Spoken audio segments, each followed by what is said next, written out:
welcome back to the Salty Show, and welcome back to Civilization VII, Episode 12. Hope you guys are doing well today, and if you are, like and subscribe as always. Without further ado, we are speeding along to the very end of the campaign, as we are slowly but surely... Very well.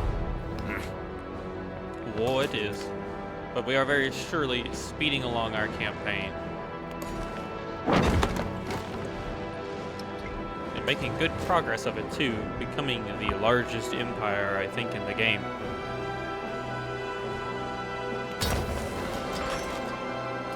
We're gonna have you fortify, you're gonna go...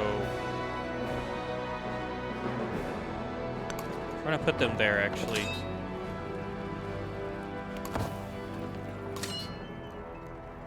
You guys are equipped. There is a hostile tank there, though.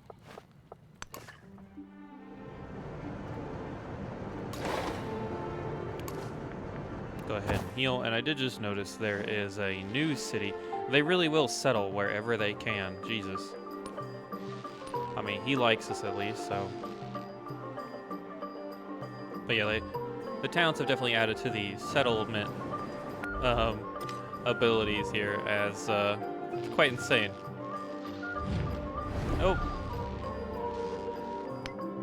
We'll take it. And they gave us a town up here.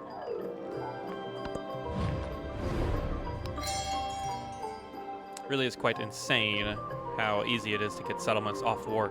I don't recall in the previous Civilization games it being this easy. Even well, all my experience really comes from the AI, and I do not recall them willingly giving it up so well.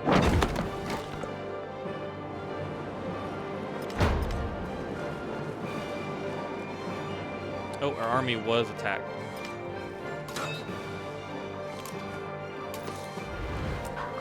So we're going to have to... Sorry, everybody. I thought I heard a dog bark.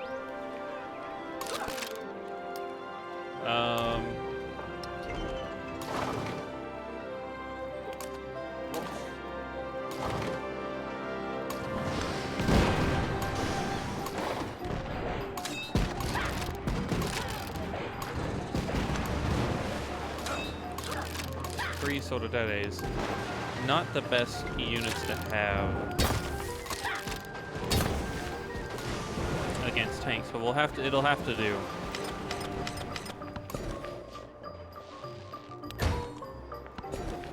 I see happiness. I pick happiness.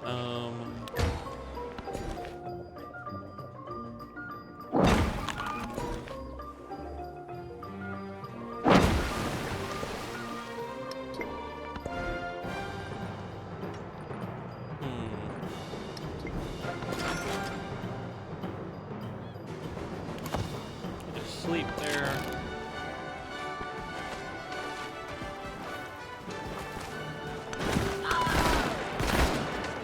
Yeah, I wouldn't want to be fighting a tank either, but...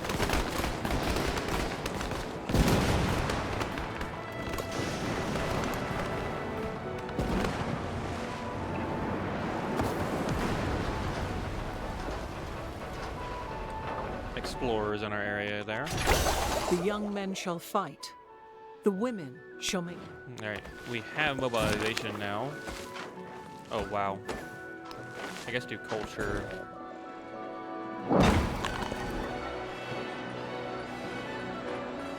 The music is beautiful. Do we get the Apple Tower? Do we need to build anything?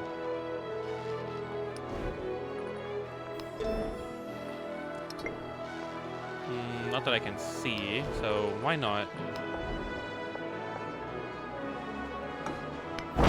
Let's build the Eiffel Tower.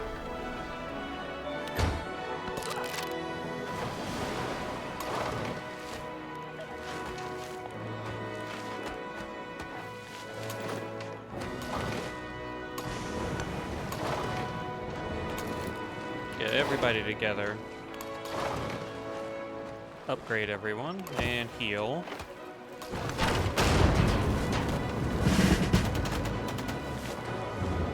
And victory is ours. And let's go ahead and land use with the command radius. I have 2 flanks.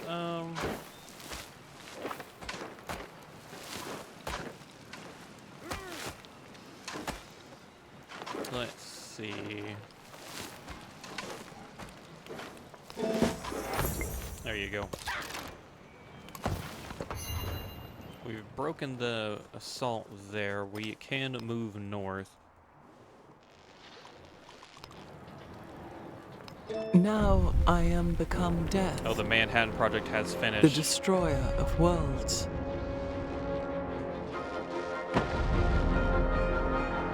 Such a hell of a quote, honestly.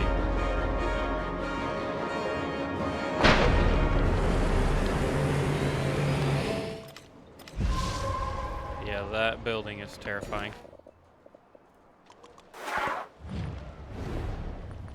Sure, Isabella, sure.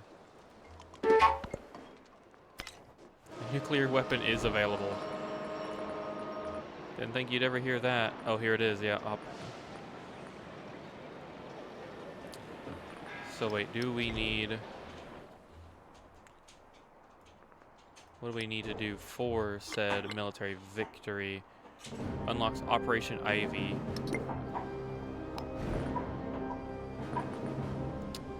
So I guess we go for that. I'm gonna use a W&D action.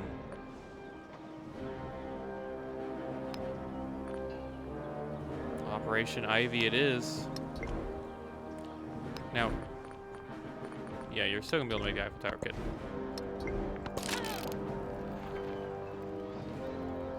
Get our general, get everybody back in this army. We're gonna send them north. I do apologize. I'm sure Winston is showing up on the, with his toy in the audio recording, but in all my other videos I've been talking about it. Me and my wife are going out of town to watch her younger brothers. So I'm re-recording a lot, or pre-recording a lot of this stuff this week with that in mind, that I'm going to be away from my computer. So really don't want to leave you guys high and dry. Right, they did attack us, so we can go ahead and just deploy, I guess.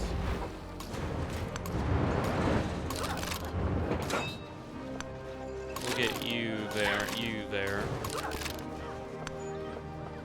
Good lord, that's gonna murder them. Our massive fleet.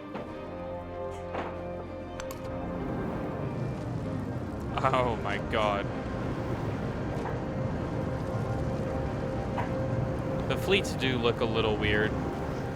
They definitely look a little weird, but oh well.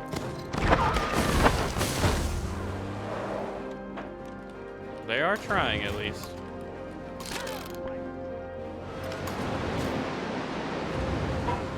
Oh, okay, they got a tank behind us too. That's not good. The tower can live on itself. One can dream there, eat there, observe there, understand there. One can feel oneself cut off from the world, and yet the owner of a world.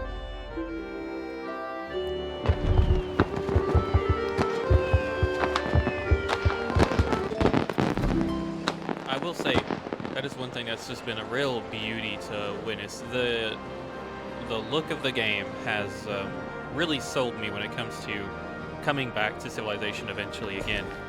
It's not a game where you know, or at least for me anyways, I will definitely pick it up again one day. Because it's really... Ooh, let's get that.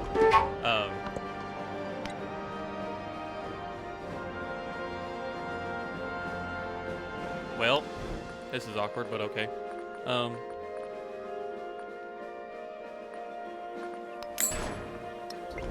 Just pop a howitzer there and tell them to sleep. It's a game that you can come back and it's like, even if you don't have the most fun or you know, you start to go through it, it just looks really pretty. So it's really easy to get into it. All right.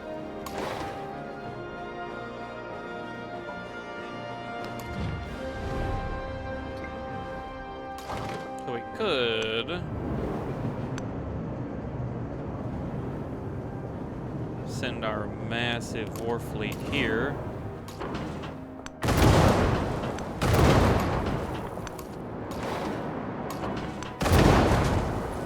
To just destroy this settlement. Holy crap.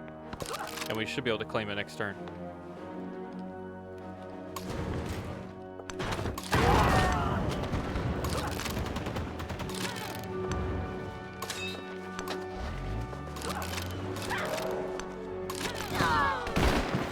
They probably should have healed, but it's okay.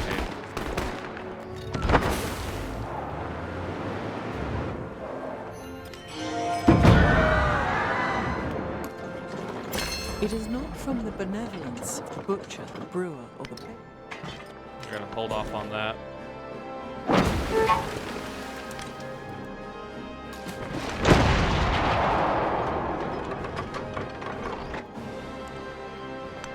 Who are we at war with over here? Oh, we don't have any eyes on this settlement, I guess. It's completely unknown to us. That's actually pretty cool.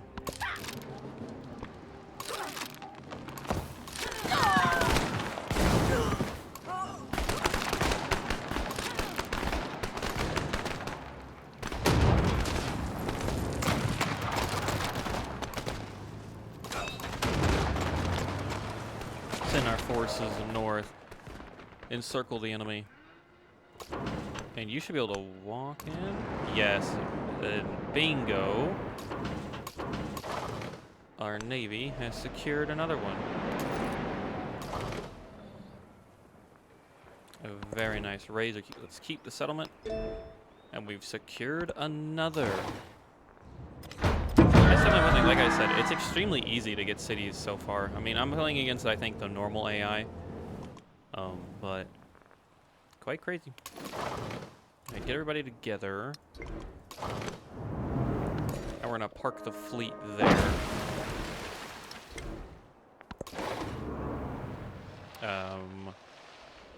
Go on alert. Let's do a combined assault.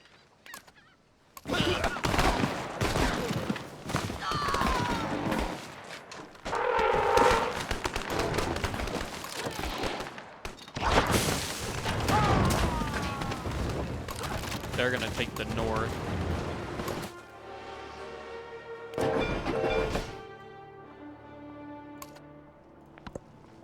12 turns, so the Project Ivy is completed.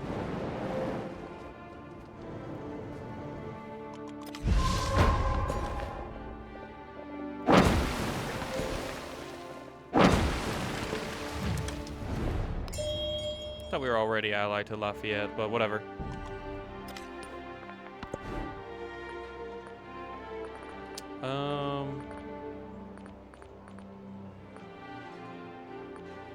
Let's see.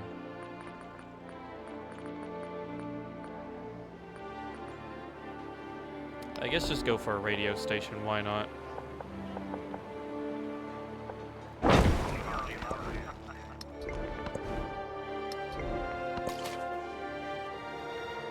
Ooh, Vinciguta, okay.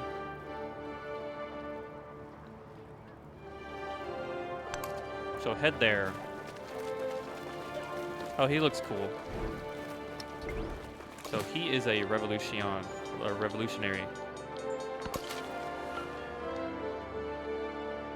Oh, I was hoping we could give...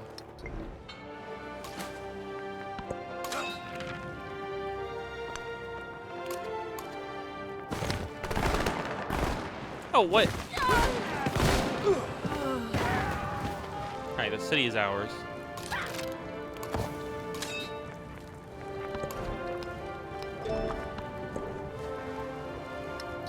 This poor empire's been bullied from us from the beginning. Ooh, you are...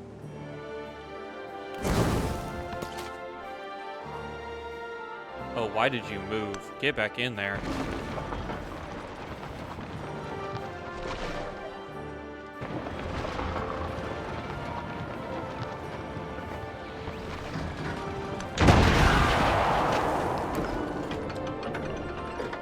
Can't really buy anything else, so... The city's kind of fucked.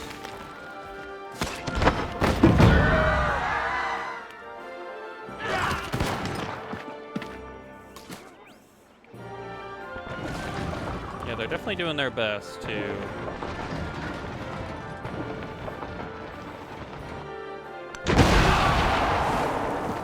one shot, get rid of them.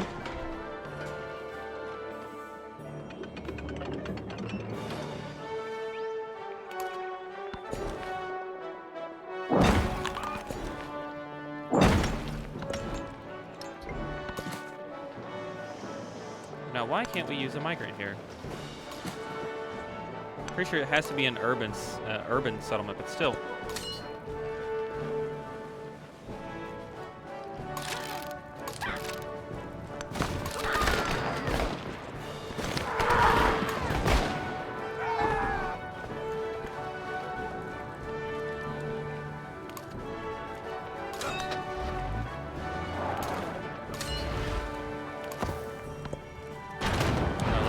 This tank is going to take a beating.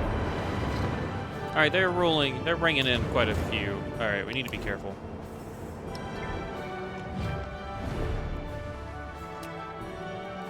She wants peace. All right, what new settlement do we pick up? Okay, cool. Trong sự giao hòa như đất và nước. We picked up the next settle here. Okay, that's quite nice.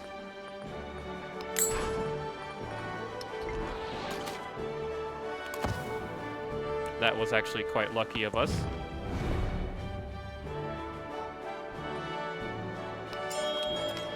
I'm just gonna stay neutral.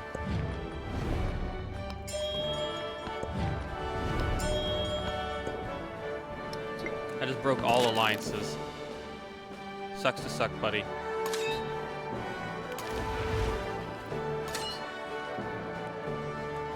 Let's group everybody up. Oh, they took the tank? Or no, it got pushed out to sea for some reason. How interesting.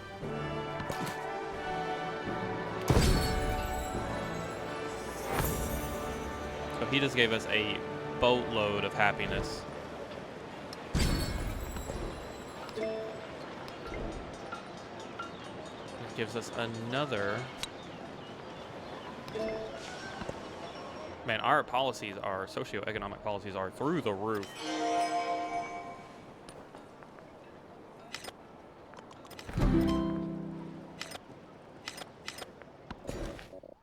Okay.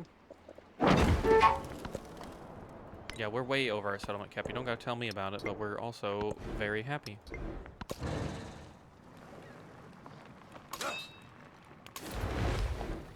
Yeah, get everybody back in this city.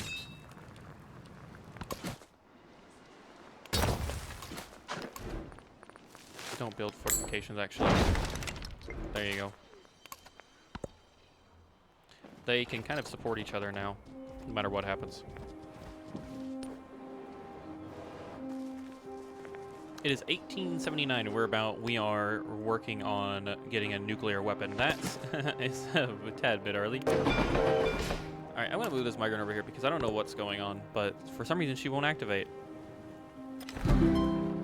Pretty certain I'm not being stupid. All you have to do is they have to be in an urban area, and that's it. Bombardment. Culture. What is an assault gun?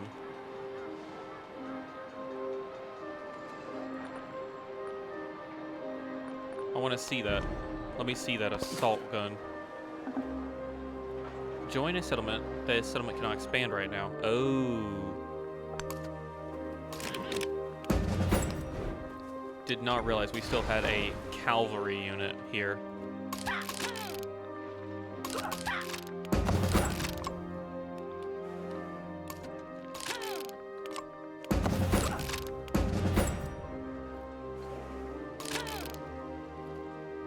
Pretty cool, pretty snazzy.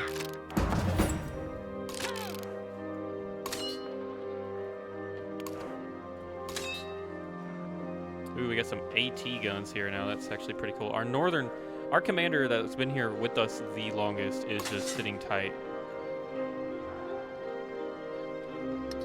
You're utterly useless. As far as I can tell, anyways. Oh, that's an assault gun. That is based, it looks like it's based off the, I think it's called the Hummel, or something along those lines. It was a German artillery. Fairly certain. It looks like it. I mean, it looks like it's a mix of quite a few things, but it definitely looks like it's based off the Hummel, just like the tank down here is clearly 110% based off the Panzer IV model with the short snub nose barrel. Very interesting.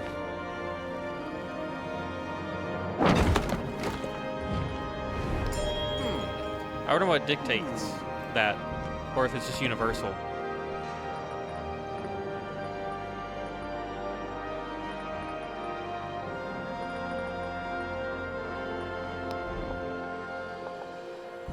Why not? Well, we now know what that is. Let's go ahead and put you here.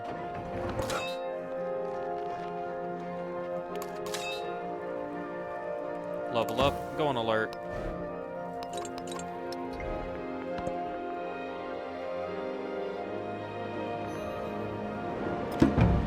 We've really created a massive empire. And in just 4 turns, I think we'll be beating everybody.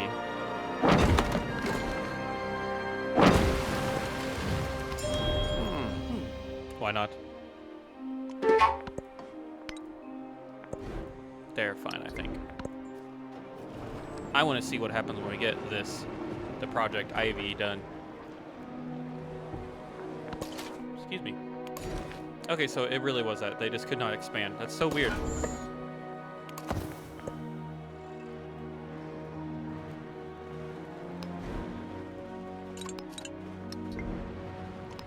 Why do we have a...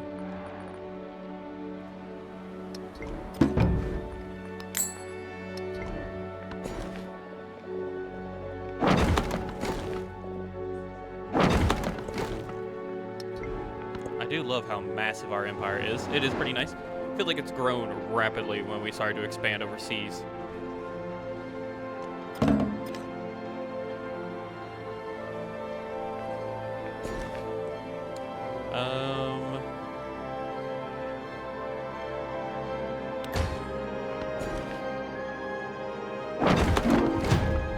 Definitely don't care about that. Steal the tech you want from me. I'm gonna have a nuke in just 2 turns. If I cannot inspire love, I will cause... We're okay.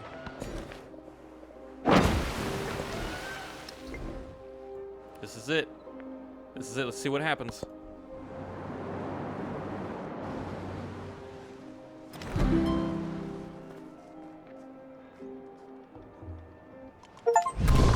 Hey.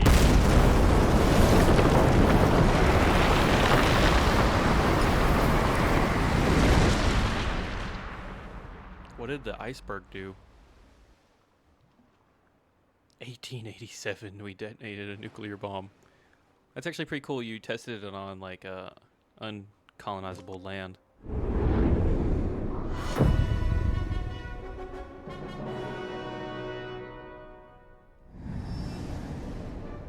The sun has come to Earth.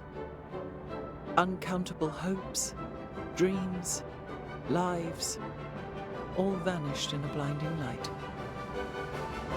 Victory comes with a cost.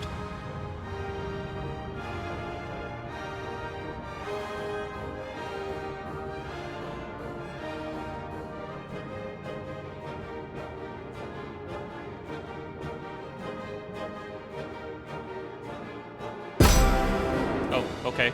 Wow. That was interesting, but okay. So we claimed a victory.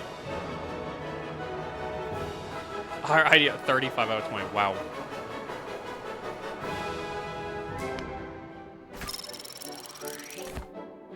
So that is sweet. Wow, 30 settlements.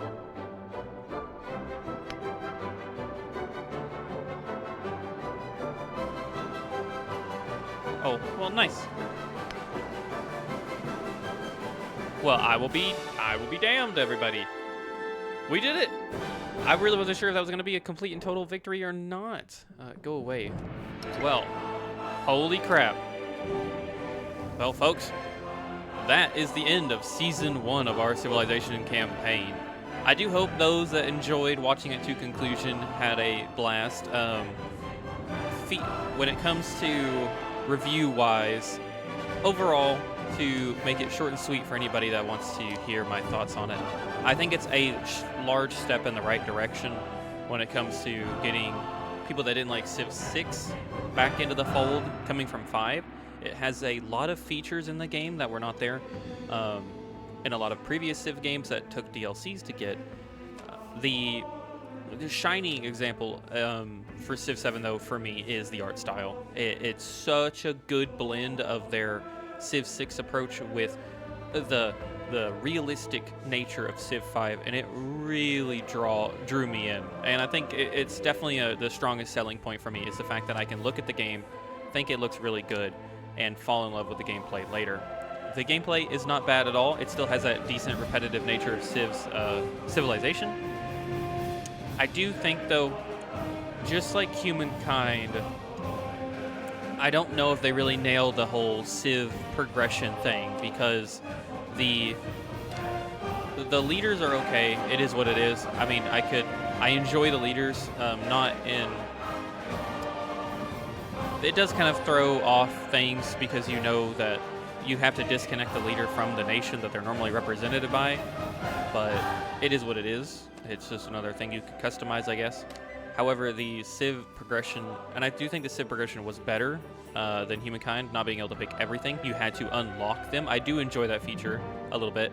You have to do things to unlock civilizations so it makes sense, or because you have a leader that would have been a part of that civilization.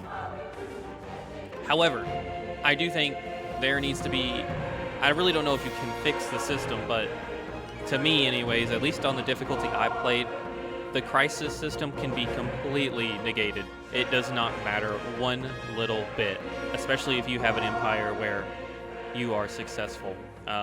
Maybe if you're a struggling player or you have like a couple settlements, it was a lot harder to deal with, but you could completely ignore all crisis events. At least I did in this campaign. Which is unfortunate because it did sound really cool on paper. It gives you a palpable reason to have your civilization change and falter. However, playing the campaign where you basically play 3 Civ games in one sitting as you go through new eras, which is basically what you're doing, to some degree. I mean, this felt like an extremely long Civ game. But with that in mind, you know, there was no real reason. It didn't justify the change. And the fact that you also really didn't struggle to keep all of your cities, I don't know how that would work, but I do think that would be a really cool option to have. It would have to be an option, but something to where along the lines of, if you are progressing into the new era and the new age, like, you know, you experience massive drawbacks and massive world-changing events, so you shouldn't really get to keep the empire you created in the antiquity into, say, the next era, or vice versa from, you know, into the modern era, because you just start to really, like you saw in my campaign, especially against the AI, you just snowball. Like, it was a race to the finish line. So, you know, that's just my thoughts. Overall, I did have a pretty fun time. I pretty much agree, I think, with the internet, from what I've seen in quite a few places, that Antiquity is the best era because it's the start. It makes the most sense. But I will say, after that, once you start to try and have a full Civ game into the next and the next, it gets, I mean, yeah, it gets a little snowbally, I think, and there's no counter to that. I mean, maybe playing online multiplayer-wise, you don't deal with that as much, but with the AI, they definitely don't snowball like that. And of course, the world generation needs work. Everybody's well aware of that. They're making progress on it. The UI needs work. They're making progress on that. But I think there's a lot of really good bones here. I do think, I don't know what they're going to be able to do, though, about that era progression, because that is just my opinion, but I do feel, I would love to see that option in the game eventually, is more very substantial crisis modifiers, to where it's like your empire crumbles, therefore that's why a new civilization rises and takes your place, technically. Like, because the leader is an abstract item. It would not make sense to include them or factor them in, but when it comes to world world building and the civilization aspect, for one civilization to rise in the same location, the other has to fall. And the crisis effect really didn't have that impact. It did not feel like a dark time. We went into negative happiness for a solid 5 to 10 turns. Nothing happened. Maybe that was just the difficulty I played on. Maybe that was just my experience, but that's just my opinion. Overall, though, I would give Civ 7... I would give it I'd give it a positive review. It's by far, it's a really good Civ 7, or a Civ game in my book. The art style sells it a lot for me, and the gameplay is there. It's got really good foundations, and I'm excited to see where the game will go in the coming years with its DLC and its free updates. I do think it has the potential to be, obviously the next Civ contender. It will eventually replace Civ 6, Civ 5, etc. as the most played. It is a little revolutionary on some of the changes, but I think if they really start to iron out all the bugs or all of the weird quirks to the game, they've got a strong shot. And if they, knock on wood, if they manage to figure out the whole Civ progression thing, I really hope they do something with that. But that is going to be the end of my little final thoughts on the game, and I do hope you enjoyed. I won't be kicking off a new season or anything like that. I'm going to take a break from Civ. We're going to do something else. I don't know what yet. If you have any ideas, let me know in the comments below. But there might be a poll on my channel, but I also have some stuff cooking in the background that I might want to do. There's a lot of games I want to play, and Oblivion is really itching me, so I'm thinking about branching the series or the channel out of it into other games that are a little like that, or more somewhat strategy focused, but just a little more flexibility. Not all Total War, even though I do get itches for that too a lot. But either way, we will find out. And if you've continued to watch till this point, I commend you. But I have been your host Salty, and my co-host Winston. And no matter what is to follow, we will catch you all in the next one. Till then, peace out, everybody.